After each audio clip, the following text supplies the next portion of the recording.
आपको पता है हम दुखी क्यों होते हैं? इसके कई कारण हैं। उसमें से एक जो सबसे बड़ा कारण है वो है हमारा अहंकार। हमारा अहंकार हमारे दुख का कारण बनता है। इसको एक स्टोरी से समझते हैं। रोमन साम्राज्य के एक राजा हैं मार्कस ऑरेलियस। वो स्टोइक थिंकर हैं और किंग भी हैं।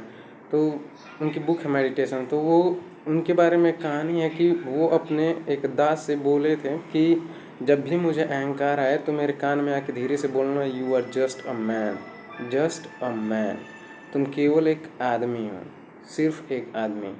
तो वो इस बात से ये मतलब समझ में आता है ना कि जो हमारा एग्जिस्टेंस है वो बाकी अन्य प्राणियों की तरह सामान्य है। हम मनुष्य जो है ना, हम अपने आप को बहुत ज़्यादा इम्पोर्टेंट समझ लेते हैं। हमें लगता है कि हम बहुत विशिष्ट प्राणी हैं, हमारे अंदर अद्भुत प्रतिभा है, हम बिल्कुल अलग तरह के प्राणी हैं, इसलिए हमें बहुत इम्पोर्टेंट लगते हैं खुद।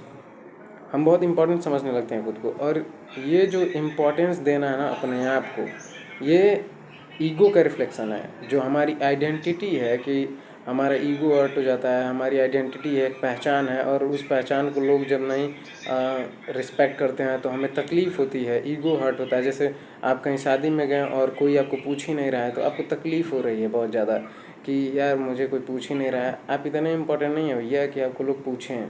अगर ये ख्याल जो मन में आता है कि हम इतने इम्पोर्टेंट नहीं हैं, तो वहीं पर वो जो पेन है ना, उस पेन की इंटेंसिटी कम हो जाती है।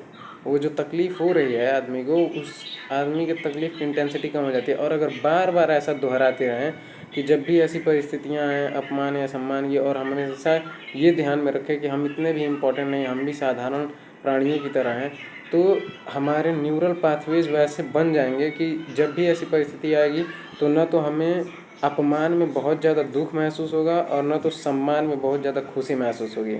और यही स्थिति जब गीता इसको परिभाषित करती है तो वो कहती है कि दुखेषु अनुद्विग्नमनः सुखेषु विगत स्पृहः वितराग भय क्रोध स्थित धीर मुनिरुच्यते। मतलब दुख में जो दुख आदमी को मतलब परेशान नहीं कर पाते हैं, सुख उसको बहुत ज़्यादा आकर्षित नहीं कर पाते हैं, और जो आदमी हर परिस्थिति में स्थिर रहता है, शांत रहता है, वही मुनि है। तो ये बात और मार्कस ऑरेलियस की बातें ये सारी जुड़ी हुई हैं कि अहंकार ही दुख का मुख्य कारण है। अगर वो समाप्त हो जाए तो हम अपनी आइडेंटिटी को लेकर के इतने ज़्यादा हम खुद को इम्पोर्टेंस नहीं देंगे, और जब हम खुद को इतना इम्पोर्टेंस नहीं देंगे तो फिर हमें उतना दुख भी नहीं होगा।